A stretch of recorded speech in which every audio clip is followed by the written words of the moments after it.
وقضى ربك ألا تعبدوا إلا إياه وبالوالدين إحسانا.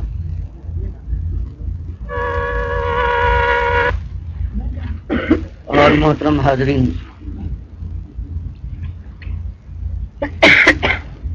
10-11 سال ہو گئے کہ اللہ کے نبی صلی اللہ علیہ وسلم ایک ہی دعوت دے رہے ہیں، اور وہ پکار یہ ہے کہ لوگوں آسمان بلند کیا ہے، اللہ نے زمین اس نے بچھائی ہے، ہوائیں وہ چلاتا ہے، ماں کی چھاتیوں سے دودھ اس نے پلوایا تھا، عقل و خرد اس نے دی ہے، اسی کے سارے احسانات ہیں، اور اس نے تم سے کچھ مطالبہ نہیں کیا ہے سوائے ایک بات کے کہ نمک کھارو، میرا نمک کھاتے ہو،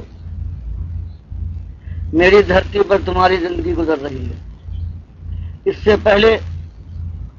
اسی زمین پر کتنے اولیاء گزرے ہیں، کتنے انبیاء، کتنے میرے دشمن آئے ہیں، سب کو میں نے پالا تھا، میں نے پیدا کیا تھا، اور سب کو میں نے ایک ہی امتحان میں ڈالا تھا، ایمان کے امتحان میں، کہ فلا تجعلوا للہ اندادا وانتم تعلمون۔ بڑے ہوش مند اور ہوشیار ہو، ہر مسئلہ تمہاری زندگی کا ہے، کس طرح سے بڑھ چڑھ کر اس کے متعلق زبان کھولتے ہو، کیسے کیسے انوکھے انداز اور کیسے مضبوط فیصلوں کے ساتھ تم سامنے آتے ہو۔ اور یہ کتنی سادی اور صاف بات ہے کہ تمہاری زندگی اور زندگی سے متعلق جو چیز ہے یہ سب میرے احسان کی مظہور ہے، اور صرف تم ہی نہیں بلکہ تم سے پہلے اس دنیا میں جتنے آئے تھے، چاہے وہ میرے کسی قسم کے بندے ہوں، نافرمان ہوں، ناشکرے ہوں، نمک حرام ہوں، سب میرے احسان میں دبے ہوئے تھے، میرے ہی ان کے اوپر اثر تھا۔ تو ان میں سے بعض ظالموں نے نمک حرامی کی انتہا کر دی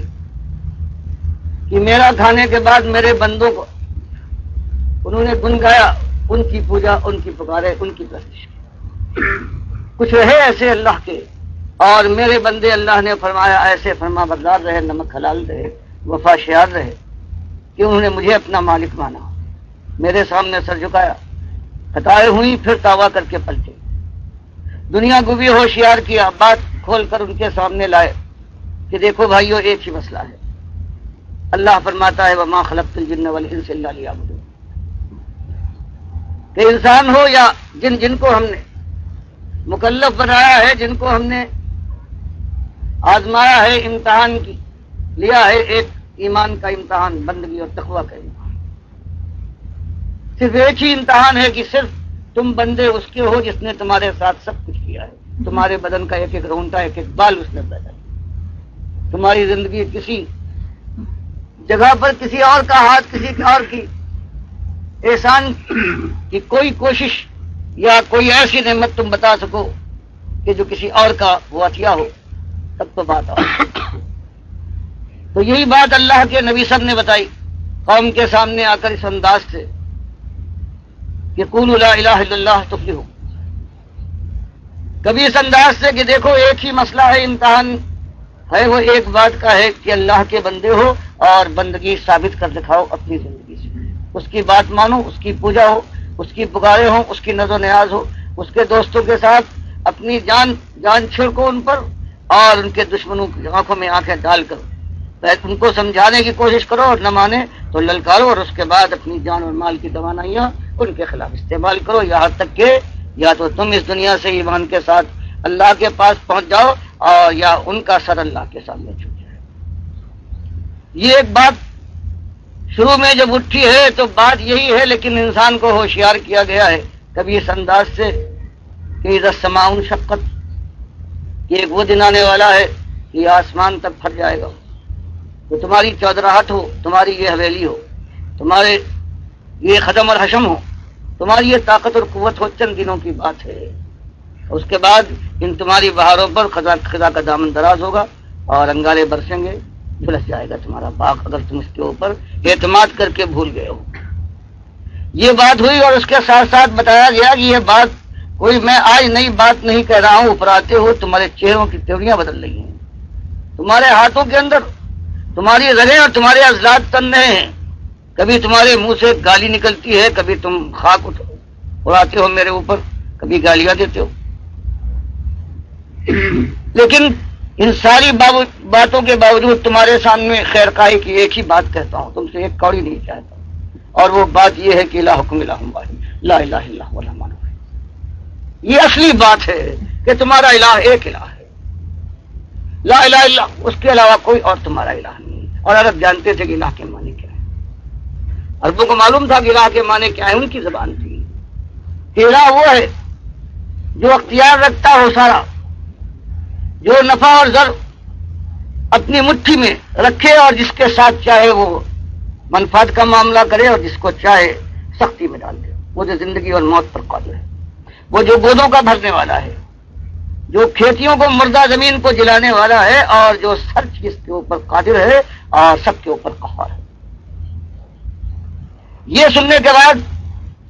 جب ان سے یہ کہا جاتا تھا کہ یہ تو ہے معاملہ ایمان کا، جس کی طرف میں تم کو دعوت دیتا ہوں، اور تمہارے یہ سردار ہیں جن کے پاس طاقت اور قوت ہے، وہ تو خود سری کی انتہا کر رہے ہیں، مالک کو بجائے اس کے اس کو اپنی خاطر میں لائیں، مالک کے مقابلے میں انہوں نے اپنے اور مالک بنا لیے ہیں کہ یا خود مختار بن گئے ہیں، اور یہ اللہ کے ساتھ بہرحال نمک حلالی نہیں ہے، وفاشیاری نہیں ہے۔ اور ڈرو کی اس زندگی کے بعد جو موت آنے والی ہے، اس کے اندر صرف جو فیصلے کا دن آئے گا تو اسی ایک بات پر فیصلہ ہوگا کہ کس نے مالک کا کھانے کے بعد مالک کے سامنے سر جھکایا ہے اور کون نمک حرام رہا ہے۔ یہ بات بڑی ہے، اللہ کے نبی صلی اللہ علیہ وسلم اسی بات کو مختلف انداز سے بیان کرتے ہیں، کبھی قرآن کی ہدایت پر بیان کرتے ہیں کہ میری کوئی نئی بات نہیں ہے، اس سے پہلے دیکھو سب سے پہلے رسول جو آیا ہے اپنی مشرک قوم میں جو ایک ظلم ہے جس کو اللہ تعالیٰ مالک اپنے لیے گالی کہتا ہے، جس کو مالک کبھی برداشت نہیں کرتا، وہ کہتا ہے فلا تجعلوا للہ اندادا وانتم تعلمون، کہ میرے بندوں سب کچھ میرا ہے، میرے ساتھ میرے بندوں کو برابر اور شریک اور ساجھی نہ کرو۔ ایک مسئلہ ہے، فرمایا یہی ایک مسئلہ۔ پہلے رسول جو آئے ہیں مشرک قوم کے اندر حضرت آدم کے بعد،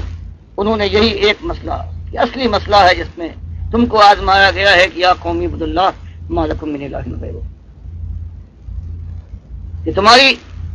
دنیا میرے سامنے ہے، تمہاری طاقت ہے، تمہارے پاس جبروت ہے، تم عیش اڑاتے ہو، تمہاری اکثریت کا عالم یہ ہے، لیکن تم نے اللہ کے ساتھ وہ ظلم کیا ہے کہ اس کی کبریائی کی چادر پر ہاتھ ڈالا ہے، اور اللہ کے 5 بڑے نیک بندے تھے جو اس کو پوچھتے اس کو پکارتے تھے، تم نے ان کو اوپر اس کو ڈالنے کی کوشش کی، ان کو اڑایا ہے، کسی کو تم نے مشکل کشا بنایا ہے، کسی کو داتا پکارتے ہو، کوئی تمہارا غوث ہے، کوئی بندہ نواز، کوئی بندہ پرور ہے، کوئی مجیب الدعوات سنت دعوات۔ یہ اللہ کے نیک بندے تھے، اللہ کے سامنے جھکتے تھے، یہ تم نے کیا قدم اٹھایا ہے؟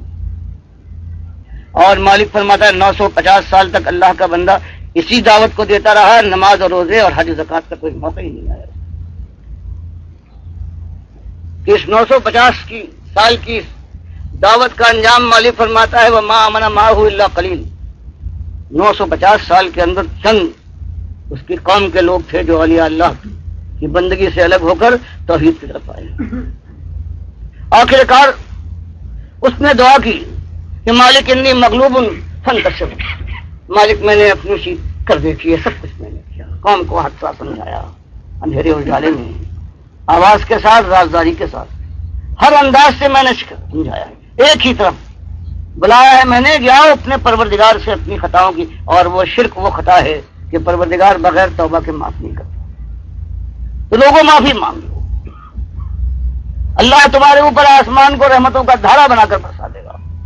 جو تمہارے پاس آج ہے اس میں اور اضافہ کرے گا، باغات کی ریل پیل ہوگی، تمہاری اولادوں تمہاری آبادی بے انتہا ہو جائے گی، اللہ کی رحمت ہے اس دنیا میں جب تک زندہ ہو برسیں گی، اور اس کے بعد جنت کی بادشاہت کے لہراتے ہوئے باغات تمہارے قدم چومنے کو آگے استقبال کے لیے آگے بڑھیں گے۔ مالک فرماتا 950 سال تک ہمارے اس بندے نے اپنی قوم کے اندر اپنا کلیجہ نکال کر ڈال دیا، اور سوائے گنتی کے لوگ ایمان لائے ہیں۔ پھر جب وہ تنگ آ گیا ہے، اس نے ہم کو آواز دی تو ہم اس کے بعد کو پہنچے ہیں، اور ایسا ہم نے طوفان برپا کیا ہے کہ آسمان کو حکم دیا، اس نے اپنے دہانے کھول دیے اور زمین نے اپنا پانی باہر نکال دیا، یہاں تک کہ خشکی کے اوپر سمندر موجیں مارنے لگا۔ اور پھر ہمارا ایسا فیصلہ ہے، سوائے چند مومنوں کو ہم نے کشتی میں سوار کیا ہے، اور اپنے اس پیغمبر کی 950 سال کی اس کوشش کے باوجود جب اس کا بیٹا ایمان کے بجائے توحید کی بجائے قوم کے شرک میں مبتلا رہا تو اس کی آنکھوں کے سامنے ہم اسے ڈبو مارا ہے۔ اور جب اس نے ہم سے فریاد کی کہ مالک تیرا وعدہ تھا کہ تو میرے اہل کو بچائے گا، تو مالک نے انتہائی سختی کے ساتھ کہا یہ تیرا اہل تھا، مجھے گالیاں دینے والا یہ مشرک، اور بس زبان روکو، اگر تم نے اس کے حق میں، اس مشرک کے حق میں مجھ سے کوئی درخواست کی تو ظالموں میں ہو جاؤ گے۔ اور تو یہ پیغمبر کام اٹھا، اللہ سے اس نے توبہ کی، مالک میری خطا ہو گئی، اب میں اس کے لیے نہیں کچھ کروں گا۔ تو یہ پروردگار نے نبی صلی اللہ علیہ وسلم کی حمایت میں بات کو صاف کر دینے کے لیے کبھی یہ بھیجا اور کبھی کہا کہ یہی اس کے بعد جو مومن بچے تھے، اور مالک قرآن میں شرم دلاتا ہے انسانیت کہ کچھ تو شرم کو، تم بتاؤ ایمان کے ساتھ دشمنی ہے، توحید کے مقابلے میں تم اللہ کے بندوں کو شریک ٹھہراتے ہو، اللہ کی ذات میں، صفات میں، اختیارات میں حقوق میں، اور آج جو تم دنیا میں ہو تو بتاؤ تم کیوں ہو؟ اور جو تھے دنیا میں آج موجود نہیں ہے، جانتے ہو کہ کائنات کی جو آبادی تھی نوح علیہ السلام کے زمانے میں، جو مومن تھوڑے بعض تفسیروں میں خیال ہے، حدیث نہیں ہے، 60 کسی نے کہا کہ 70، کل 950 سال کے اندر، لیکن اللہ جانتا ہے، لیکن یہ اللہ مالک فرماتا ہے اللہ قلیل، بہت تھوڑے لوگ ایمان لائے۔ تو مالک شرم دلاتا ہے، خود عربوں کے سامنے یہ بات آئی کہ ایمان کے دشمنوں، آج دنیا میں تم موجود ہو، جانتے ہو کیوں موجود ہو؟ کہ تمہارے وہ دادا جو ہمارے پیغمبر نوح علیہ السلام کے زمانے میں تھے وہ مومن سے کشتی میں سوار ہوئے، بچے، ان کی نسل چلی، باقی ساری کافروں اور مشرکوں کی ہم نے نسل کو کاٹ ڈالا۔ تو بتاؤ تم جو آج دنیا میں ہو تو اس ایمان کی برکت ہے، اور آج تم ایمان کے ساتھ یہ سلوک کر رہے ہو۔ تو مالک نے اللہ کے نبی صلی اللہ علیہ وسلم کو یہ سارے واقعات قرآن کے ذریعے سے بتایا کہ اس کے بعد دیکھو یہ مومن جو بچے ہیں یہ پھیل گئے دنیا میں، قریب کے علاقے میں، ایک ان کا گروہ پہنچا ہے عرب میں، اور یمن کے شمال کے اندر جو حقاف کا مقام ہے جہاں آج خالی ریت کے ٹیلے ہیں، وہاں انہوں نے دنیا کی سب سے طاقتور حکومت قائم کی ہے، اور مالک فرماتا لم یخلق مثلها فی البلاد، ایسی طاقتور قوم بنی ہے کہ کائنات میں ہم نے ایسے زبردست اور ایسے طاقت والے لوگ پیدا نہیں کیے۔ لیکن وہی چیز ہے کہ ایمان داروں کی اولاد، لیکن جب وقت گزرا ہے شیطان نے ان پر حملہ کیا ہے، اور پھر ان کے بھی اللہ کے ساتھ اللہ کے بندے بن گئے ہیں، ان کو انہوں نے پوجا ہے اور پکارا ہے۔ ایک مدت گزری ہے، یہ اپنی طاقت پر نازاں، اپنی قوت پر گھمنڈی بنے ہوئے تھے، اور سمجھتے تھے کہ باباؤں کو جن کو ہم پکار رہے ہیں، جن کی نظر و نیاز ہے، جن کے درشن کو جاتے ہیں، جن کی شادیاں کرواتے ہیں، دن مناتے ہیں، جھنڈے اٹھاتے ہیں، یہ ان کی کرم فرمائی، ان کی نگاہ کرم ہے کہ آج دنیا میں ہماری طاقت کا یہ حال ہے۔ اللہ نے رحمت فرمائی اس قوم کے اوپر، حضرت ہود علیہ السلام آئے ہیں، یہ قوم عاد کے نام سے برباد کر دی گئی ہے، اس لیے عادیات وہ ہوتے ہیں جن کا نام نشان مٹ جائے، یہ عرب کی قوم ہے۔ اللہ یاد دلاتا ہے، دیکھو ان کے جو پیغمبر آئے ہیں اس حالت کے اوپر، ان کے پاس سب کچھ تھا، لیکن ان کی موت اور بربادی ان پر منڈلا رہی تھی، اس لیے کہ ایمان کی آزمائش میں ڈالے گئے تھے، اسی کے ساتھ انہوں نے دشمنی کی تھی، اللہ کو گالیاں دیتے تھے، سب کو ختم کرتے تھے، اللہ کے ساتھ اللہ کے بندوں کو پکار کر ان کی نظر نیاز۔ تو ان کے اندر جو ان کا بھائی آیا ہے ہماری رحمت سے، ان کا فریضہ یاد دلانے کی عذاب سے بچنے کا ایک ہی امکان ہے، آگ تمہارے جسم و جان کو نہ چھوئے گی، ورنہ کبھی تم نکل نہ پاؤ گے اگر تم نے بات نہ مانی۔ مالک فرماتا ہے انہوں نے آنے کے بعد یہی ایک بات کہی، اس کو آج تم اپنے خیال میں مذاق سمجھتے ہو، کوئی اس کی وقت نہیں ہے، ایمان کو تم نے پیرہن سمجھ لیا۔ آ کر مالک فرماتا ہے سورہ ہود میں آ کر یہی بات کہے گی، یا قوم اعبدوا اللہ ما لکم من الہ غیرہ، کہ اصلی مسئلہ کائنات کا انسانوں ایک ہی ہے کہ تمہارا ایک معبود ہے، مالک کے ساتھ کوئی اور شریک نہیں ہے۔ تو لوگوں اپنی اس دنیاوی طاقت اور سہولت اور اقتدار اور جبروت کے اوپر نازا نہ ہو، اللہ کے ساتھ یہ ظلم کرنے کے بعد چند دنوں کی ان بہاروں کے بعد جب انگارے خدا کے برسیں گے تو اس کے بعد پھر ہمیشہ انگاروں کا چلن رہے گا، ہمیشہ اسی میں چلتے رہو۔ تو اپنی جانوں پر رحم کرو۔ یا قوم استغفروا ربکم ثم توبوا الیہ۔ تو ایک ہی راستہ کھلا ہے کہ اپنے مالک سے اسی سب سے بڑے جرم کی، اس کے لیے مالک فرماتا ہے بغیر توبہ کے کبھی معاف نہ کرو۔ اور یہ 18 انبیاء ہیں، اعمال پر نہ جاؤ، ان کے مقابلے میں کوئی غیر نبی کیا عمل کرے گا، لیکن اگر ایک قسم لو اشرکوا لحبط عنہم ما كانوا يعملون، اگر 18 ان انبیاء میں سے ایک بھی نبی اگر ایک شرک کی بات کر بیٹھتا اور توبہ کی توفیق نہ ملتی، حالانکہ اللہ نے انبیاء کو معصوم بنایا ہے، لیکن بیان کرنے کے لیے مسئلے سورہ انعام میں مالک فرماتا ہے تو سارے اعمال ہم برباد کر دیتے۔ تو مالک نے اس طرح سے بات کو واضح کیا اور ہود علیہ السلام کی دعوت بتائی کہ دیکھو ایک ہی دعوت ہے، ایک ہی مسئلہ ہے، یہ مسئلہ حل کر لو، اللہ کے ساتھ بندگی کے رشتے کو مضبوط کر لو، پھر سارے مسئلے چٹکیوں میں ہو جائیں۔ پھر کیا بات ہے؟ یہی بات انہوں نے کہی کہ یا قوم استغفروا ربکم ثم توبوا الیہ، معافی مانگ کے پلٹ آؤ، توبہ کر کے مومن بن جاؤ، اللہ کو اپنا مالک مان لو، تو شیطان تمہارے کان میں یہ پھونکتا ہے کہ اس کے بعد تمہاری شوکت یہ ختم ہو جائے گی، تمہارا جاہ و جلال ہے یہ رخصت ہو جائے گا، دنیا تمہاری برباد ہو جائے گی۔ انہوں نے ان کے اطمینان دلایا کہ نہیں اللہ کے بندو، یرسل السماء علیکم مدرارا ویزدکم قوۃ علی قوتکم، آسمان کو رحمتوں کا دھارا بنا کر تمہارے پر برسا دے گا۔ آج دنیا کی سب سے طاقتور قوم ہو، تمہاری طاقت میں، تمہارے وسائل میں، تیری قوت میں، جبروت میں، سالت میں اور اضافہ کرے گا۔ دیکھنا قوم کے لوگوں یہی مسئلہ ہے، تم اس کو چٹکیوں میں نہ اڑا دینا، ولا تتولوا مجرمین، میری بات کا انکار کر کے رخ نہ موڑ دینا، پیٹ نہ دکھانا، ورنہ غضب آ جائے ہو جائے گا۔ اور مالک فرماتا ہے کہ اس ظالم قوم نے اپنے خیر خواہ کی بات ماننے سے انکار کر دیا، اپنے بابا اور حضرات اپنے درباروں کے پیچھے لگے گئے۔ تو ہم نے کیا کیا؟ واما عاد واما ثمود فاهلكوا بالطاغیہ واما عاد فاهلكوا بريح صرصر عاتیہ سخرها عليهم 7 ليال و8 ايام حسوما فترى القوم فيها صرعى كانهم اعجاز نخل خاویہ فهل ترى لهم من باقیہ۔ فرمایا دنیا کی سب سے طاقتور قوم ہے۔ جب ایک مدت ہو گئی اور ہود ہمارے پیغمبر نے اپنی جان صبح شام ان کے سامنے ایک کرنے کے بعد اپنا کلیجہ ان کے سامنے نکال کے ڈال دیا اور انتہا کر دی ان کی ہمدردی کے، لیکن ظالموں نے ماننے سے انکار کر دیا۔ تو ہم نے ان کے اوپر ایک آندھی مسلط کی ہے، 8 دن 7 راتیں لگاتار بغیر رکے ہوئے چلتی رہی ہے، اور اس کے بعد یہ دیو قامت ان کا عالم یہ ہوا ہے کہ اس طرح سے ان کو ہم نے پچھاڑ دیا ہے زمین، آندھی تیز جب کر آئے اور وہ زمین پر گر پڑے، یہ حال ہو گیا۔ فہل تری لهم من باقیہ، اور دیکھنے والے اگر تو دیکھنا چاہے اور دیکھنے کا موقع تجھے ملتا تو دیکھتا کہ ایک بھی ہم نے کسی ایک کافر ایک مشرک کو نہیں چھوڑا، سب کو مارا۔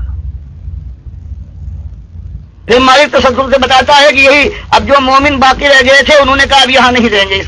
اس ماحول کے اندر جہاں پر اللہ کا عذاب آ چکا ہے۔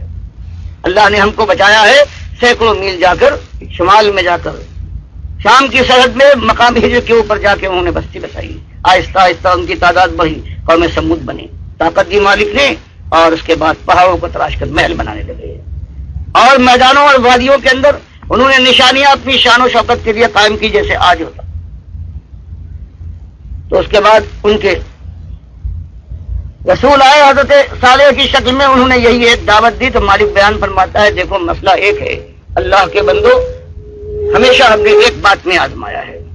اور ساری چیزیں بغیر توبہ کی بھی ہم چاہیں گے تو معاف کر دیں گے۔ ان اللہ لا یغفر ان یشرک بہ ویغفر ما دون ذلک لمن یشاء،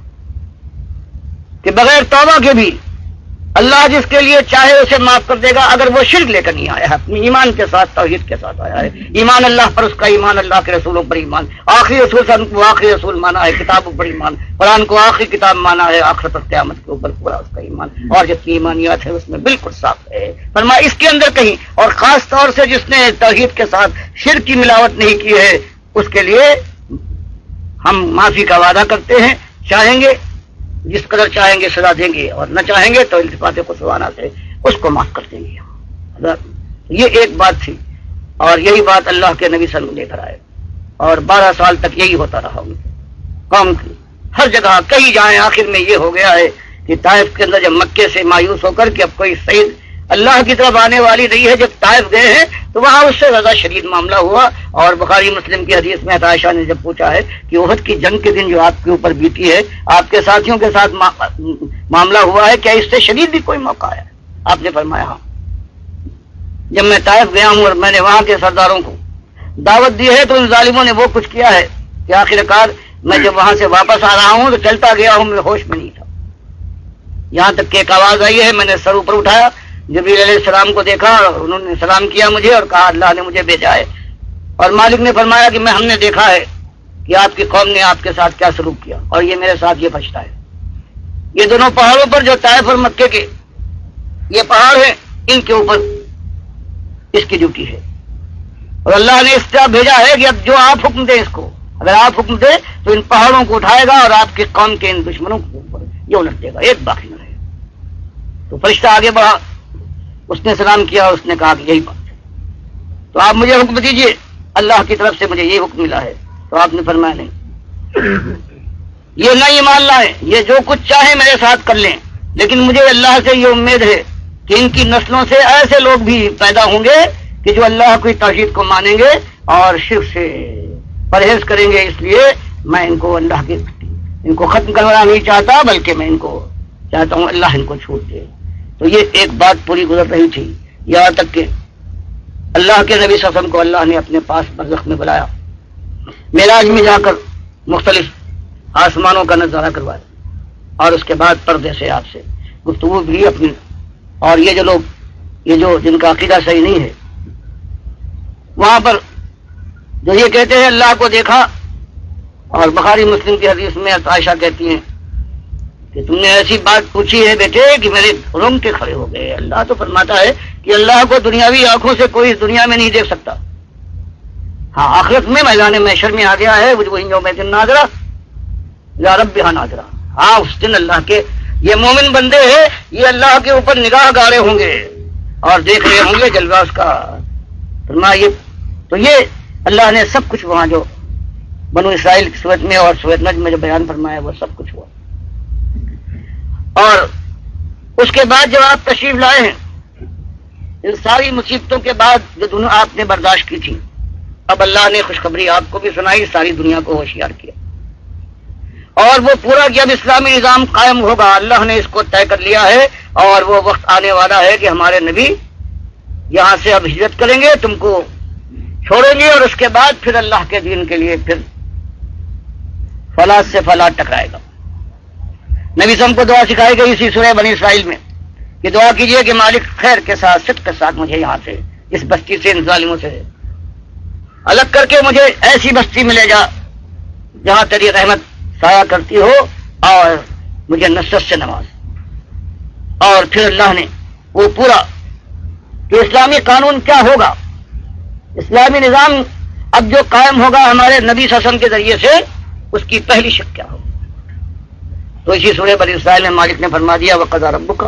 أَلَّا تَعْبُدُوا إِلَّا إِيَّاهُ کہ پہلا حق ساری کائنات میں انسانوں کے اوپر ایک پروردگار کا ہے. اور مالک نے ان سے کہہ دیا ہے کہ اپنی جان کی خیر مناتے ہو تو دیکھنا میرے ساتھ کسی اور کو شریک نہیں کرو گی، صرف میری بندگی ہوگی ہر حال میں. کہیں شرک تمہارے ایمان کے اندر داخل نہ ہو پائے گا، نہ تو عقیدے میں، نہ اعمال کے اندر، نہ زندگی کسی گوشے میں. اور یہی جب اللہ کے نبی سے ہجرت کر کے گئے ہیں تو اللہ نے جو اشارہ فرما دیا تھا، وعدہ کر لیا تھا، وہ وعدہ پورا ہوا ہے. اور اس کے بعد فضا ایسی بدلی ہے کہ اللہ کی ذات میں جیسے آج مسلمان شریف ٹھہرا رہا ہے.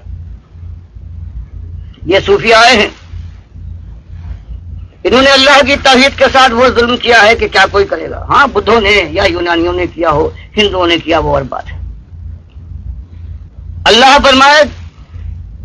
لیس کمثلہ شیء، یہ اللہ خالق ہے، اس کی کوئی مثال نہیں. مالک فرمایا وجعلنا الظلمات والنور،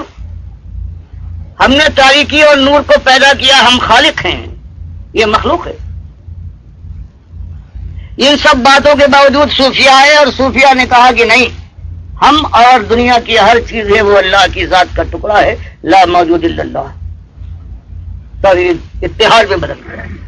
اب ہر شخص جب اللہ کی ذات کا ٹکڑا ہے تو اب وہ شرابیں پیے، شرک کرے، بڑی سی بڑی خطا کر جائے تو اس کو خطرہ کیا ہے؟ جب اللہ کی ذات کا ٹکڑا ہے تو اللہ اپنی ذات کو جہنم کے ایندھن بنوا دے گا۔ یہ بات آنا تھی تو مشترک ذات وجود میں آ گئی کہ جب دل میں آیا خدائی کی انہوں نے، اور جب انہوں نے چاہا بندگی کی طرف شوق سے آگے بڑھے ہیں، اپنا دل خوش کیا۔ یہ مشترک ذاتیں تھیں اور ساری صوفیہ کی ہے، بڑے بڑے نام وہ ابراہیم ادہم لے لیں جو ان کی کتابوں میں ہے۔ بہرحال کتاب کوئی ایسی مشہور نہیں ہے کہ جس کے جلابیہ بصری ہوں یا اور کوئی ہوں، باعزیت بستامی ہوں، ان کی کچھ چیزیں پائی جاتی ہیں، لیکن جو پائی جاتی ہے زیادہ آج ملک کے اندر پرانے لوگوں میں، مشہور لوگوں میں، وہ عبد القادر جیلانی صاحب کی ہیں، 561 میں وفات ہوئی ہے۔ مرید الطالبین ہے، فتح الربانی ہے، فتح الغیب ہے، اور کتابیں ان کی، اس میں آپ دیکھیں یہی ایک نظریہ ہے کہ اللہ نے اولیاء اللہ کو اپنے سامنے کھڑا کیا، دنیا سے ان کو الگ کرنے کے بعد اپنے اندر فنا کیا، اور دنیا اور آخرت ساری چیزیں ان کے اختیار میں دے دی۔ اب گویا اللہ ہے، یہ میں نے فوٹو دیا ہے ان کی کتاب کا، فتح الربانی کا۔ اسی طرح کبھی جوش میں آ گئے تو فرمایا اگر حکم نہ ہوتا تو میں بتا دیتا کہ تم کیا کھاتے ہو اور کیا اپنے گھر میں رکھتے ہو۔ اللہ نے حضرت عیسیٰ کے متعلق فرمایا کہ اپنے عزت سے میں معجزے کے طور پر ان کو یہ میں نے بتا دیا ہے۔ اب ان سے بھی آگے بڑھ گئے، اور کتنی باتیں ہیں اس کے اندر۔ بہرحال یہ ایک چیز شروع ہوئی ہے، پھر یہاں پاکستان کے اندر خاندان ولی اللہ ہی ہے۔ اب ایک ایک بات اس کی کسی ایک نظریے کو کہتے ہیں ہمارے جتنے خاندان کے لوگ ہیں، ہمارے سارے بزرگوں سے یہی توحید چلی آ رہی ہے جس کو اتحاد کہتے ہیں، وحدت الوجود کی، اور ہم چاہیں تو قرآن اور حدیث کی ہر نص سے اس کو ثابت کر سکتے ہیں۔ اور اللہ کہے گی ہم اکیلے ہیں، ہماری کوئی مثال نہیں ہے، یہ کہتے ہیں نہیں، ہر چیز اللہ کی ذات کا ٹکڑا ہے، اور ہم اور ہمارے بزرگ ایک ایک نص سے ثابت کر سکتے ہیں۔ پھر بیان کرتے ہیں کہ حال یہ ہوا ایک دن انفاس العارفین میں کہ اللہ نے اپنے فرشتوں سے کہا کہ جاؤ میرے بندے عبد الرحیم کو تلاش کرو، یہ ان کے باپ کا نام ہے، شاہ ولی اللہ، اپنے باپ کی سرگوش لکھتے ہیں انفاس العارفین میں، فارسی میں، اس کا فوٹو بھی آپ دیکھ لیں، اور ہر جگہ ملتی ہے، دیوبندی بھی چھپاتے ہیں، بریلوی بھی، دونوں کہتے ہیں یہ ہمارے ہیں۔ تو اس کے بعد لکھتے ہیں شاہ ولی اللہ صاحب کہ فرشتے گئے ہیں دنیا میں، نظر نگاہ ڈالی، کہیں نہ ملے عبد الرحیم میرے باپ۔ پھر آسمان پر دیکھا، کہیں پتہ نہ ملا، جنت میں دیکھا، وہاں بھی نہیں، مایوس ہو کر اللہ تو جواب دیا کہ حضور کہیں نہیں ملے، ہر جگہ ہم نے تلاش کر لیا۔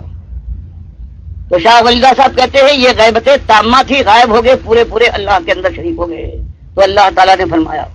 کہ میں جو مجھ میں فنا ہو جائے وہ نہ دنیا میں ملے گا نہ آسمان میں، جنت میں، کہیں نہیں، تم مجھے بناؤ گے۔ تو بتائیے ان کے بعد تو اللہ کے ساتھی، اور چچا کا بتاتے یہ ان سے بڑے ابو رضا محمد کے لیے کہتے ہیں کہ مسجد میں بیٹھے ہوئے ہیں، ایک صاحب آتے اور ان کی زبان سے نکل جاتا ہے کہ اولیاء اللہ تو ہوا کرتے تھے۔ کہتے ہیں میرے تایا کو جوش آ گیا، اور انہوں نے پوچھا کیا مانے، کیا بات کہہ رہا ہے، اولیاء اللہ ہوا کرتے تھے اب نہیں ہوتے؟ اس نے کہا حضور ہوا کرتے تھے۔ پوچھا کون ہوا کرتے تھے، بتاؤ کہ نیک نام لے۔ اس نے کہا باعزیت بستامی، مثال کے طور پر حضرت۔ کہتے میرے تایا نے پوچھا کہ باعزیت بستامی تھے، یہ کیا کرتے تھے؟ اس نے کہا حضور کسی کے اوپر نگاہ ڈال دے تو انسان ٹرپ کر گر جاتا تھا، مرتا تھا۔ پوچھا کہ اور کچھ؟ اس نے کہا حضور یہ کچھ کم ہے۔ تو شاہ اللہ صاحب لکھتے ہیں کہ میرے تایا نے کہا کہ میرے دل کو اللہ کے نبی صلی اللہ علیہ وسلم نے اپنے دل کے نیچے رکھ کر وہ تربیت دی ہے کہ اگر میں ایک آنکھ ڈالوں کسی پر، ایک نظر سے وہ زمین کے اوپر گر پڑے گا مرد، اور پھر اگر میں دوسری نگاہ ڈال دوں تو اس کے بعد کھڑا ہو جائے گا۔ جی ایک دوسری آنکھ ڈالی، نظر ڈالی اور کھڑا ہو گیا۔ یہ تو ان کی بات ہوئی۔ اب اپنے باپ کے لیے عبد الرحیم کے لیے کہتے ہیں ایک تو ان کی قبر تامہ آپ نے دیکھی تھی، پھر کہتے ہیں سلطان حسین ان کا مرید آیا اور گھوڑے پر سوار دیکھنے کے بعد کہا کیا خوب گھوڑا ہے تیرا، لیکن اس کی عمر بہت کم ہے۔ اس نے کہا حضرت میری بیوی ایک ہے، بڑی بدخو ہے، اس نے تنگ کر ڈالا ہے، ایسا نہیں ہو سکتا کہ اس کی عمر گھوڑے کو مل جائے اور گھوڑے کی عمر اس کو مل جائے۔ شاہ ولی صاحب لکھتے ہیں کہ آپ نے تبسم فرمایا اور کہا ایسا ہی ہو جائے گا۔ اور کچھ دنوں کے بعد یہ ہوا ہے کہ وہ عورت مر گئی جس بدخو عورت تھی، پریشان کرتی ہے سلطان احمد کو، اور گھوڑا زندہ رہا، اس کی عمر مل چکی تھی اس کو، اور اس سے بڑا نفع کمایا۔ یہ تو وہاں تک پہنچے باپ اور چچا اپنی بات کیسے نہ کہیں، کہنے لگے ایک والد صاحب نے مجھے بتایا کہ وہ اور میری والدہ یہ رات کو تہجد پڑھ رہی تھی اور دونوں نے اللہ سے دعا مانگنے کے لیے ہاتھ اٹھائے کہ اسی درمیان دو مننے ہاتھ اور بیچ میں آ گئے کہ میری ماں سب گھبرائیں گی، یہ ہاتھ کہاں سے آ؟ تو باپ نے بتایا گھبراؤ نہیں، کہ تمہارے پیٹ میں جو بچہ ہے اس کے ہاتھ ہے۔ شاہ اللہ صاحب کہتے ہیں میں تھا، اور یہ بالکل بات ثابت ہوئی۔ 7 برس کا ہوا ہوں تو جب باپ آگے دعا مانگ رہے ہیں، ماں ادھر، بیچ میں میں بھی پڑھ رہا ہوں، تو گویا یہ 7 سال پہلے میں نے پیٹ سے نکل کر یہ کام کیا تھا۔ تو یہ ایک ہے، ایک چند مثالیں ہیں۔ اور اس کے بعد آپ دیکھیں جو یہ سید احمد شہید کہلاتے ہیں، آپ صراط مستقیم فارسی کتاب ہے، اردو ترجمہ ہو گیا۔ یہ مجاہد کہلاتے ہیں، یہ شہید کہلاتے ہیں۔ آپ ان کی کتاب ذرا پڑھ جائیے، یہ انہوں نے املا کی ہے، بولا ہے انہوں نے، اور ان کے شاگرد اور مرید اسماعیل شہید جو کہلاتے ہیں، انہوں نے اس کو لکھا ہے۔ اس میں آپ دیکھیں کیا بات بتایا گیا ہے کہ اس آسن سے بیٹھ کر یا حی یا قیوم کی دو ضربی لگاؤ ضرب، اس کے بعد جو لوح محفوظ پہ لکھا ہے وہ پڑھ سکتے ہو۔ فرشتوں سے ملاقات کرو، جنت و دوزخ کا نظارہ کرو، اللہ کے عرش کے نیچے سے چاہے سیر کرو چاہے اوپر سے۔ تو ایک یہ اللہ کے ساتھ ظلم یہ ہوا ہے جو صوفیہ کہلاتے ہیں، انہوں نے توحید کو اتحاد میں بدل دیا کہ ہر چیز اللہ کی ذات کا تبع ہے۔ تو اب ایک نہیں، اربوں نہیں، کھربوں ساری ذاتیں جو ہیں وہ اللہ کی ذات کی۔ اب کیا ڈر ہے ان کو؟ اب دوسری بات، جو علماء تھے، یہ تو اللہ نے رحبان کے لیے کہا ہے، جو علماء تھے انہوں نے کہا ایک اور بات نرالی، مثلا مجھے افسانی ہے، اشرف علی تھانوی ہے، یا اور جتنے ہیں، انہوں نے کہا اصلی مسئلہ یہ ہے کہ اللہ کے نبی صلی اللہ علیہ وسلم کی پیدائش یہ عام پیدائشوں میں نہیں ہے، جیسے لوگ ماں اور باپ کے ذریعے سے پیدا ہوتے ہیں، یہ تو خالص اللہ کے نور سے بنے ہیں۔ مکتوبات ربانی میں فوٹو بھی دیکھ لی، ایک نہیں۔ اور اس کے بعد عبدالحق محدث دہلوی نے اسی بیان کے اوپر جو حاشیہ دیا ہے، انہوں نے کہا بالکل صحیح، اللہ کے نور سے نبی وسلم بنے ہیں، اور نور کا جو حصہ باقی رہ گیا ہے آپ کی بناوٹ کے بعد، اس سے حضرت ابوبکر اور عمر بنا دیا گیا۔ تو اب بتاؤ، اب کوئی یہود اور نصارہ نے تو کہا تھا، نطفے کا واسطہ دیا کہ اللہ کے بیٹے ہیں، نطفے کا واسطہ، حدودیر کو حدیثہ کو، عربوں نے کہا یہ اللہ کی بیٹیاں ہیں۔ اب یہ مسلمان، اس نے کہا یہ ان سے پیچھے ہم رہ جائیں گے، اور اللہ کی ذات کے شرک میں یہ ہماری دنات کی انتہا ہے اگر ہم ان سے آگے نہ پہنچ جائیں۔ انہوں نے کہا براہ راست اللہ کو پہلے اللہ کا انکار کر کے پہلے نور کا بنایا جو فانی ہے، جو مٹ جانے والی، اللہ کہتا ہے میں نے اس کو بنایا ہے، یہ میری مخلوق ہے، اور پھر اس کا ایک ٹکڑا کر کے اب یہ صرف چھوٹے بڑے کا معاملہ رہ گیا، اور پھر مشکل کشا بنے اللہ کے وہ بندے جو اللہ کی بڑائی کے لیے جان قربان کرتے تھے، اور کوفے کی مسجد میں جو شہید کیے گئے ہیں تو ان کو خود خبر نہ، اپنی مشکل کشائی نہ کر پاتے، پھر ان کو بنایا گیا اللہ کے بندوں کے ساتھ۔ اور پھر اللہ نے رحمتیں فرمائی، تو حج کی بجائے اگر حج کر بھی آئے ہیں اور نبی ہو حج کو بھی جانا ہے، تو کتنے کعبے بنے ہیں جن کو اللہ کے نبی صلی اللہ علیہ وسلم نے بتایا تھا کہ دیکھو لعنت ہو یہود و نصارہ پر، انہوں نے اپنے اولیاء اور انبیاء کی قبروں کو سجدہ گاہ بنا لیا اور ان کے جن منائے ان کو پوجا۔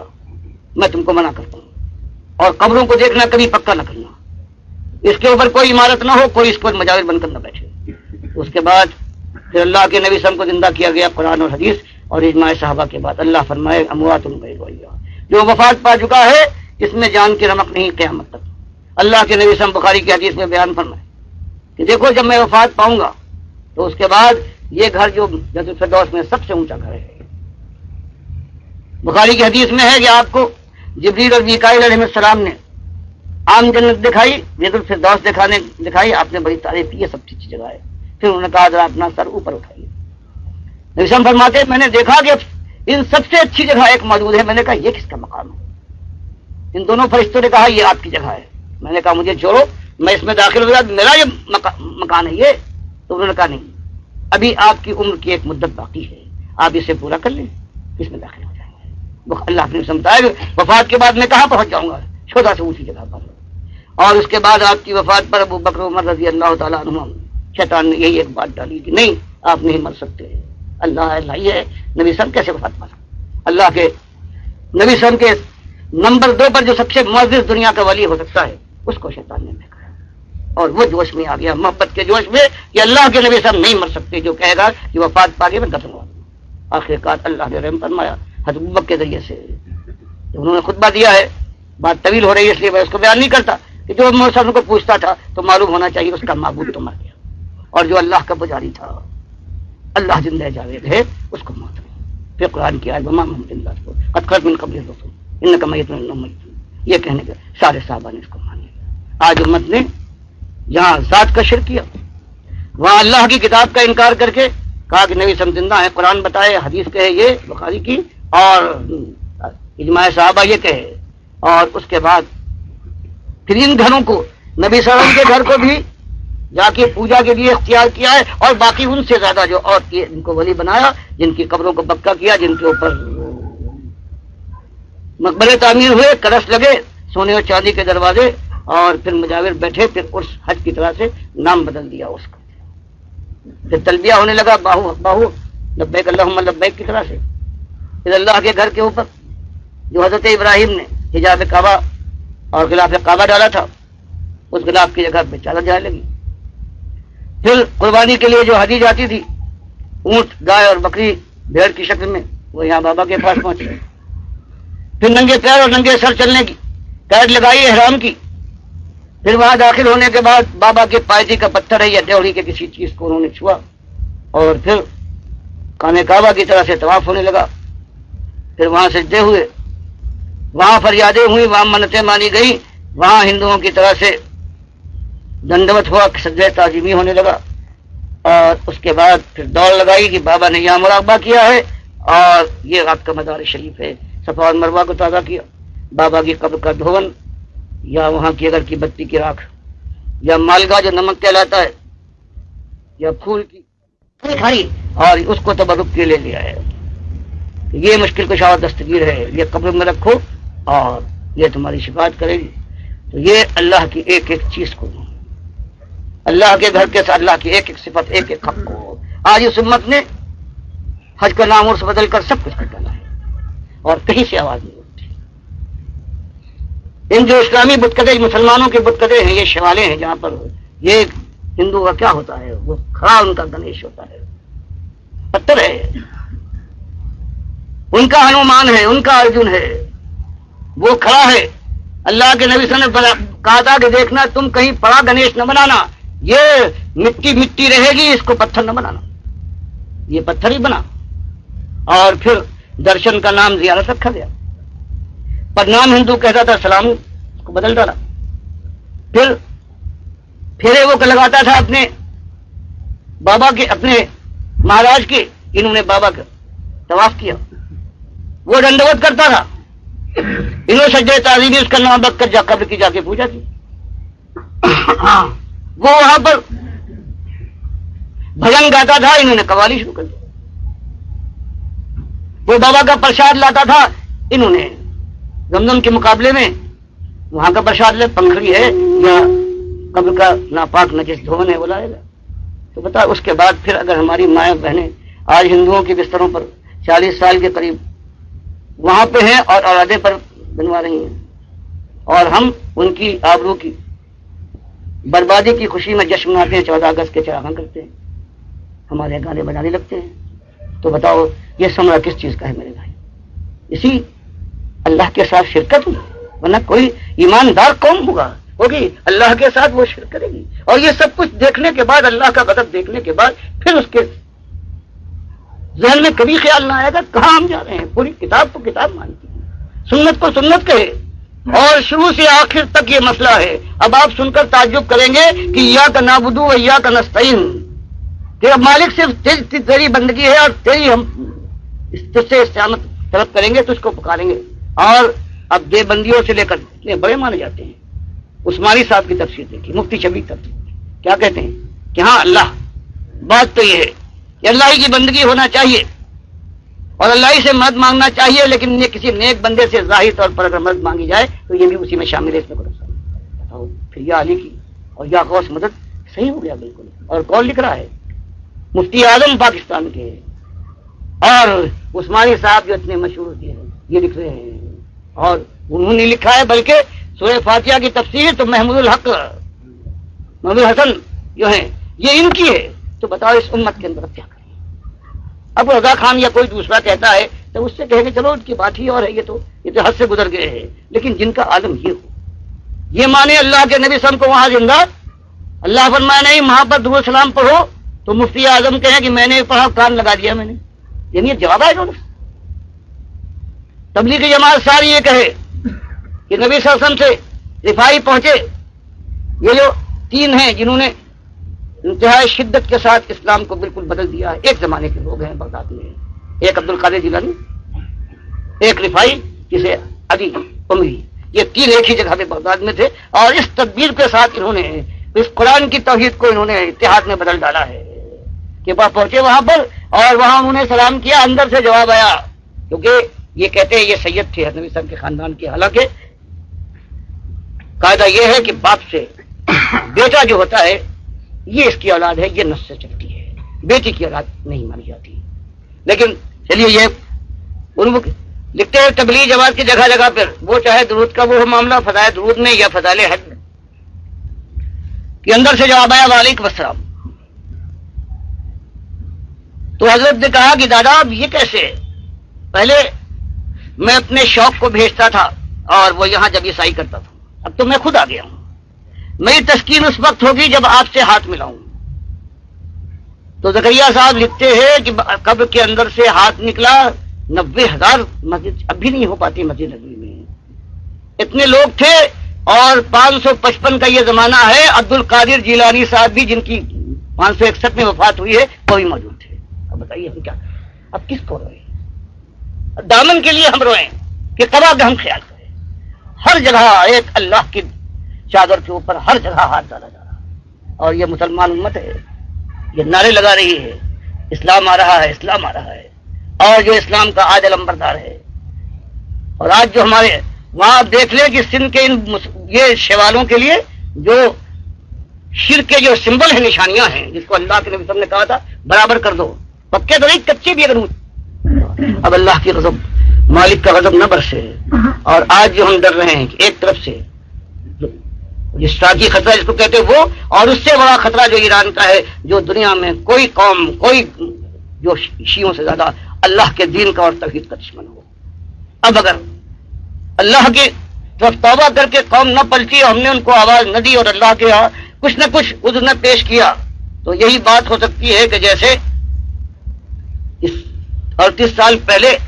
جب میں گزر رہا ہوں، اکتوبر کا مہینہ ہے، اور جب مشرقی پنجاب میں جو کیمپ ہیں ان کے اندر بیماری بے حساب پھیلی ہوئی ہے، ایک ڈاکٹر پاکستان سے نہیں آیا. اس زمانے لیاقت علی خان نے اعلان کیا تھا اخبار میں. تب میں گیا ہوں اور جب گزر رہا تھا امرتسر سے اپنی پوری جو فوجی حفاظت تھی پاکستان کی، تب انہوں نے ایک جو ہمارے رشید میاں جو اس وقت لہذا افسر تھے، ان کے اردلی نے مجھ سے کہا کہ آپ ڈاکٹر صاحب باہر سے آئے، پنجابی آپ نہیں بولتے، اردو بولتے ہیں آپ. تو یہ خالصہ کالج سے جب گزرا ہوں تو انہوں نے کہا یہ آپ پہچانتے ہیں؟ میں نے کہا خالصہ کالج یہاں کے پلیئر ہاکی کے بہت مشہور تھے، لکھنؤ یونیورسٹی میں جایا کرتے ہیں، ان کے آدمیوں تک کو میں جانتا ہوں، ایک ایک کا کوئی مداری تھا کوئی. تو ان کا وہ کھیل نہیں وہ جو آپ کی ماں اور بہنوں کے ساتھ کھیل ہوا ہے. وہ کیا کھیل ہوا؟ کھیلے وہاں سے چلی آ رہی تھی، ابرو برباد ہو رہی ہے، سب کچھ ہو رہی ہے. یہ آخری مورچہ تھا، اس کے بعد اب پاکستان کی سرحد آنے والی ہے. تو تھوڑی دیر کے بعد کوئی ہندو، کوئی سکھ، کوئی عیسائی ہے، وہ اعلان کرتا تھا 10 20 50 ہزار جمع ہو گئے کہ مسلم ٹھہرو، زنانیوں ایک طرف ہو جاؤ، اور جو اپنے کو مرد کہتے ہیں وہ ایک طرف ہو جائے اپنی زبان کے اندر. اور پھر یہ ہوتا تھا کہ زنانیوں کپڑے اتار. بتایا اس نے اللہ جانتا ہے کہ اگر کوئی غیرت مند وہاں سے برباد ہوتے ہوئے آ رہا ہے یا کہ نہیں بچ گئی ہے بربادی سے، اب یہاں بربادی آخر اگر اس نے کچھ دیر کی، معلوم ہوا کسی کا موٹا پیر کا جوتا ہے، اس کے ٹانگ پہ پڑا، شرمگاہ پڑا، پیٹ پہ پڑا، اور کہا یہ بھی ہوتا تھا کہ پھر بھی کوئی نہ ماں اور بہن اور بیٹی نہ تیار ہو، اور اگر اس کے سینے سے، اس کی چھاتی سے اس کی اولاد چمکی ہوئی ہے، بچے کو لے کر کوئی کرپان کو اٹھا دیتا، چیخ، سارا ایک روپ چھا گیا. پھر لوگوں کے سامنے دن دہاڑے پورے شہر میں گشت ہوتا تھا، بازاروں کے اندر، اور دن دہاڑے یہ امت مسلمہ ہے سب کے سامنے بے آبرو کی جاتی تھی. یہ دور گزرا ہے اور سارے دیندار تھے, سب لا الہ الا اللہ کہنے والے تھے, سب آئے اس بات سے. لیکن اللہ کہ مالک فرماتا ہے وما یؤمن اکثرهم باللہ الا وهم مشرکون. عام طور سے ہوتا یہ ہے کہ جو ایمانداروں کی اکثریت ہوتی ہے, اعلان تو بڑے لمبے لیکن ہوتے دس مشرک ہیں. آج اللہ کا وہ قول سورہ یوسف کا آپ ہمارے سامنے دیکھ رہے ہیں. تو بھائیو یہ آپ نے دیکھا ہے سردار جو ہمارے ہیں ان کا یہی حال, شرک کے اوپر ایسے بیٹھے مطمئن ہیں, سونے چاندی کے دروازے لگا رہے ہیں. اور ان کو یہ جو مجذوب گالی دے رہے ہیں ان کی خدائی کی طاقت مانتے ہیں, مجھے ایک ہاتھ مار دیا تو میں صدر بن گیا. یہ آج امت کا حال ہے. آج جو یہ ہے جو دوسرا طبقہ ہوتا ہے قارون والا, یہ مہاجن حرام کمانے کے بعد اگر اس کی دولت میں اضافہ ہو تو کہے گا کہ بابا نے دلوایا ہے, دربار کی کرم فرمائی ہے. اب ان کی نظر نیاز ہو رہی ہے, ان کے عرص ان کے قرض لگ رہے ہیں. اور سب سے زیادہ یہ ہے مولوی اور پیر اس کی کمائی ہے اسی شرک اور کفر کے اوپر. یہ سب کو بنیاد پر حق کرتا ہے, سب کی پیچھے ٹھوکتا ہے. مال والے کی جوتیاں سیدھی کر کے اپنی ان سے کچھ لیتا ہے, ان سے خیرات, اور اقتدار کے سامنے جب عیسائی کرنے کے بعد اس کی کرسی کو اور اس کے تخت کو اپنے کاندھوں پر اٹھاتا ہے. اور اس امت کو مسجد اور محراب کے اندر پہنچنے کے بعد یہی کہتا ہے کہ قبریں اونچی کرو, باباؤں کو پکارو. 12 سال کی کشتی ڈوبی ہوئی کشتی نکال دی. یہ ان میں یہ طاقت ہے. اور یہ بھول جاتا ہے یہ عرب کی ساری تاریخیں بیان کرتی ہیں کہ عبید اللہ ابن یونس نے یہ 561 میں وفات پائی عبد القادر جیلانی نے, اور پھر وہ وزیر اعظم بنا ہے, اپنے ایسا علم توحیدی تھا. اور 593 میں اس نے یہ کیا ہے کہ جو ان کا لا لشکر جو پیروں کو جو ملتا ہے اس سے گھر بار کی بلندی, اس نے گھر بار کو برباد کیا ہے, ان کے بال بچوں کو دربدر کیا ہے. آدمی بھیج کر ان کی قبر کھدوا کر جو ہڈیاں باقی رہ گئی تھی ان کو درجے میں پھینکوا دیا ہے کہ یہ وقت کی زمین تھی, اس میں تم نے اس کو تبدیل کر دیا. تو یہ ساری باتیں یہ ہے, ان کو کوئی بیان کرے تاریخی حقائق ہیں. عرب کی ایک ایک تاریخ عربی کی جو ہے بیان کرتی ہے. اس کے اندر تو یہ باقی 12 سال کی کشتی نکلی, اور اس کے بعد یہ شاہ دولہ جو گجرات میں ہے یہ وہی دولہ ہے. حالانکہ یہ 900-400 برس کے بعد کا یہ اس کی تاریخ ہے. تو یہ دنیا کے اندر شرک ایسی محبوب چیز بن گئی ہے. تو اب اللہ کے بندوں کرنا کیا ہے, یا تو امت کی حامل آؤ, ٹھیک ہے ملاتے گئے, پھر یہ ملاتے ہیں نبی سم تشریف لاتے ہیں اور یہ مانو, اور اس کے بعد نبی سم تشریف بھی لائے ہیں, مسجدوں میں بھی آتے ہیں, اور نماز وہی پڑھائے گا یہ مولوی. یہ نہیں کہ نبی سم سے کہے تو آپ نماز پڑھائیے میں پیچھے کھڑا ہوں. نبی سم تشریف بھی لائے, سارا کچھ ہوتا ہے, میلادیں بھی ہو رہی ہے, 11ویں بھی چل رہی ہے, یہ شبرات کے بھی حلوے بھی آ رہے ہیں, اور یہ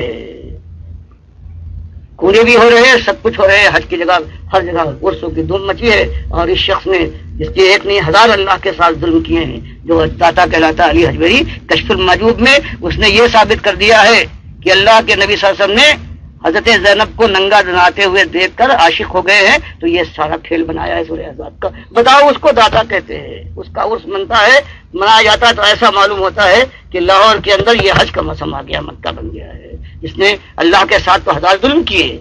جو اولیاء اللہ ہوتے یہی سارا کائنات کا کام چلاتے. اللہ معطل ہو گیا, اس نے کہا الحی القیوم میں ہوں, سارے کام میں چلاتا ہوں. اس نے کہا نہیں, ہم اولیاء اللہ چلاتے ہیں. اور اس کے بعد اللہ کے نبی سم کے اوپر یہ الزام لگایا, جیسے یہودیوں نے داؤد کے اوپر کہا تھا کہ انہوں نے اولیاء کی بیوی کو ننگا نہا کر عاشق ہوئے, پھر اس کے ساتھ زنا کی, اور 6 مہینے سے کم کے اندر حضرت سلیمان پیدا ہوئے. تو یہ اور اس کو آج دادا مانا جائے. اب بتائیے ہم کہاں جائیں, کس کے سامنے؟ کوئی ہم نے اب لکھ دی, ان کی کتابیں جتنی ہیں آپ دیکھیے, کوئی ہم نے لکھ دی ہیں. تم کہتے ہیں ان کی کتابیں, تم شاہ اللہ کتابیں یہی مانتے ہو, برابر چھپ رہی ہیں. تم عبد القادر جیلانی صاحب کی یہ کتابیں مانتے ہو, اس کے پر کہتے ہو تو یہ اولیاء اللہ تھے. ہم کہتے ہیں بھائی مطلب یہ ہے, دیکھو اولیاء اللہ تو وہ نہیں ہوتے, اللہ اولیاء تو وہ ہوتے ہیں الذین آمنوا وکانوا یتقون, جو ایمان لائے تقوی والے ہوں. یہ تو ایمان کے دشمن. اگر تم کہتے ہو یہ کتابیں ہم نہیں جانتے, تم کہتے ہو کتابیں, اب کہتے ہیں کسی نے بدل دیا, ہم کہتے ٹھیک بدل دیا, لاؤ اصلی کتابیں لے آؤ, اس کے اندر یہ بات ہے, وہاں بھی کوئی بات نہیں. یا جتنی کتابیں پائی جاتی ہیں ان کے نام, ان کو تو جلواؤ, اس کے لیے آگے نہیں بڑھتے. تو یہ مسئلہ ہے آج امت کے اندر. اور جب توحید کی دعوت اس طرح اٹھے گی جیسے انبیاء کو اٹھایا ہے, جس قرآن حدیث میں آتا ہے, تو بھائی جانتے ہو کیا ہوگا اس قوم میں. جو اہل کتاب قوم ہوتی سمجھتی ہے, ہم بھی جانتے, ہم بھی مانتے ہیں اللہ, جیسے بنو اسرائیل نے کیا ہے حضرت عیسیٰ کے ساتھ. حضرت زکریا کو انہوں نے اپنے قربان گاہ میں اسی ایمان کی بات کے اوپر, ہم کو بلاتے ہو,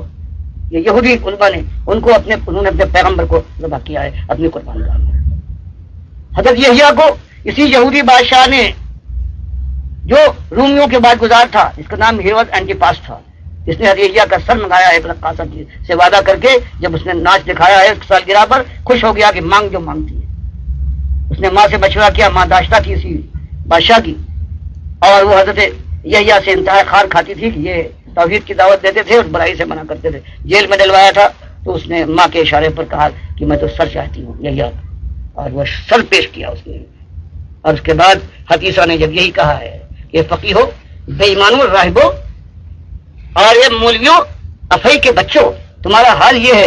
کہ تم اپنے ظاہر کو ایسا صاف کرتے ہو جیسے قبروں کے اوپر سفیدی پھیلی گئی ہو، اور جو اس کے اندر سانڈ ہے وہ اندر اپنے رکھے۔ تم اللہ کے سب سے بڑے دشمن ہو، تم بیوہ کا مال کھا جاتے ہو، تم ایک مرید حاصل کرنے کے لیے پیروں بھر میں اس کا پیچھا کرتے ہو، اور جب وہ تمہاری مریدی میں آ جائے تو اس کے بعد اللہ کی دشمنی میں تو اپنے سے زیادہ اس کو کھڑا کرتے ہو۔ تو وہی آدمی اللہ نے بچایا، انہوں نے قتل کر پھانسی دلوانا چاہیے، قتل کرنا چاہا، اللہ نے اٹھا لیا۔ وہ آئیں گے، قرآن جو فرماتا ہے، اور پھر سب کی خبر دیں گے، سارے ایک کافر نہیں چھوڑیں گے، چاہے وہ اپنے کو مسلمان کہنے والا جیسے آج کل کا ہے، اور چاہے یہودی ہو عیسائی ہو۔ نبی صلی اللہ علیہ وسلم نے فرمایا بخاری مسلم کی حدیث میں کہ جب آئیں گے تو ایک کافر دنیا میں نہیں باقی ہوگا، سارے مومن ہوں گے، نہ عیسائیوں کی صلیب ہوگی، نہ جزیہ ہوگا، کوئی کافر نہیں ہے، اور نہ کہیں خنزیر پایا جائے گا، سارے مومن ہوں گے۔ تو نہ تو وہ یہ داتا ہوگا، نہ بغداد والا یہ غوث ہوگا، نہ نبی صلی اللہ علیہ وسلم کے اوپر جو مقبرہ بنا ہے یہ مقبرہ بچا ہوگا، سارے کے سارے اللہ کے نبی صلی اللہ علیہ وسلم کے حکم سے وہی ہوگا جو سنت کا عام حکم ہے۔ اور حضرت عیسیٰ آئیں گے آپ کی سنت کی پیروکار بن کر آئیں گے، کوئی نئی سنت لانے والے، شریعت لانے والے نہیں ہوں گے۔ تو آئیے کہ مل کر اپنی جان کو اللہ کے یہاں جہنم کی آگ سے بچانے کے لیے، اور اپنا نمونہ اپنے گھر والوں اور دنیا والوں کے سامنے پیش کر کے ان کی رہنمائی کے لیے اگر اللہ توفیق دے تو آئیے کہ اپنے ایمان کو سب سے پہلے پاک کیجیے۔ ایمان کی ساری چیزیں ہے، توحید ہے، سنت ہے، آخرت ہے، اور جتنی ماننے چیزیں، اور شرک سے آپ کا باپ مالے کا بیر ہو، جنہوں نے شرک کیا ہے، شرک پھیلایا، وہ طاغوت ہے، ان سے مالک فرماتا ہے ان کا کفر کرو ان کو، تب تمہارا ایمان متبل ہوگا۔ پھر سنت کا جامہ پہن کر اور قوم کے اندر دنیا والوں کے سامنے یہی ایک مسئلہ کہ ایک امتحان ہے بھائیوں، اور ایک طرف آگ ہے اور ایک طرف ہمیشہ کا عیش ہے، جنتیں ہیں، بہاریں ہیں، اور وہ خیر و خوبی ہے کہ اس کی انتہا نہیں ہے۔ اب تمہارا دل میں آئے تو اللہ کی بات مانو، ورنہ جمے رہو۔ یہی جو زندگی ہے آج تمہاری مسلمانوں کی، اسی کے اندر ہو، بے پردگی ہو، بے حیائی ہو، دندات گانے بجانے سنو، اور جو اور تماشے ہیں، بے شرمی ہے، بے حیائی ہے، اور سب سے بڑی بات یہ ہے کہ اللہ کے ساتھ شرک کر کے اللہ کو گالیاں دیتے رہو، پوچھتے رہو ان مداروں کو، اور سمجھاتے رہو، پکارتے رہو اللہ کے ساتھ دوسروں کو، اور نظر نیاز ان کی ہوتی رہے، ایک دھوم مچی رہے تمہارے یہاں۔ اور اس کے بعد بس زندگی کا گھاٹ جو بات کے قریب پہنچنے والا ہے اترتے جاؤ، اور جہنم کی آگ میں اس وقت تک جلو، صبح شام جو درمیانی وقفہ ہے قیامت تک کے لیے، اور اس کے بعد اصلی جہنم میں جھونک دیے جاؤ۔ کھالے جل جائے تو مالک فرماتا ہے نئی کھال بنا دیں گے، اصلہ کمی نہ آئے گی، اب سکون کا موقع نہیں ہے۔ تو یہ دو چیزیں ہیں ہمیشہ ہر آنے والے نے، مالک فرماتا ہے لقد بعثنا فی کل امت رسولا ان اعبدوا اللہ واجتنبوا الطاغوت۔ یہ ایک ہی پکار ہوئی، جو رسول ہمارا آیا ہے اس نے ایک ہی بات کہی ہے کہ لوگوں ایک ہی مسئلہ ہے، ان اعبدوا اللہ، اللہ کے غلام اور بندے بن جاؤ، واجتنبوا الطاغوت، اور جو اپنی غلامی یا اللہ کے علاوہ کسی اور غلامی کی طرف بناتے ہیں طاغوت، ان سے اجتناب کرو۔ مالک فرماتا ہے وَمَن یکفر بالطاغوت، ان سے کفر کرو۔ تو اس کے ساتھ ساتھ اب صرف یہی نہیں ہے کہ اللہ کتاب کو مانو گے، اللہ کے رسول کے طریقے کو مانو گے، بلکہ جنہوں نے یہ جتنے صوفیاں ہیں اور جتنے یہ ظالم جنہوں نے قرآن و حدیث کو بدلا ہے، ان سے کفر کرنا پڑے گا۔ اب رحمت اللہ علیہ نہیں رہیں گے، کیونکہ ثابت ہے کوئی جب تک پوری کتابیں ہر چیز ان کی ثابت کرتی ہیں، تو اللہ کے ساتھ یہ غدر نہیں ہوگا۔ مالک کی وہ شکایت کہ ما لکم لا ترجون للہ وقارا وقد خلقکم اطوارا، میرے دشمنوں کو تم عزت کے ساتھ نوازتے ہو اور میرا کوئی وقار نہیں ہے، حالانکہ میں تم کو پیدا کیا ہے، میں پیدا کرنے والا کھلانے والا ہوں۔ تو یہ ایک مسئلہ بڑا مشکل مسئلہ ہے۔ اگر خالص مشرک قوم ہوتی، نہ مانتی ہوتی قرآن حدیث کو، تب اتنا مشکل کام نہیں تھا۔ جیسے اب تو مشکل یہ ہے کہ جو مخالف جو ہیں جو نہیں مانتے اس طرح سے مانتے ہیں اور قرآن حدیث کی دلیل لاتے، تو قیامتیں آئیں گی، لیکن اللہ تعالیٰ کا وعدہ ہے کہ اگر مخلصین کا گروہ مل کر اللہ کی راہ میں آگے بڑھے تو ان کی کمزوری کو قوت میں، ان کی لا علمی کو ہم علم میں، اور ان کے وسائل کی کمی کو ہم وسائل کی بہتات کے ساتھ بدل دیں گے۔ تو ہمارا یہ والذین جاہدوا فینا لنہدینہم سبلنا، ہمارا مالک فرماتا ہمارا تو یہ اصول ہے، ہم تو اعلان کرتے ہیں کہ ہماری راہ میں جگہ تو اپنی جان لگاؤ، مخالفت کو برداشت کرو۔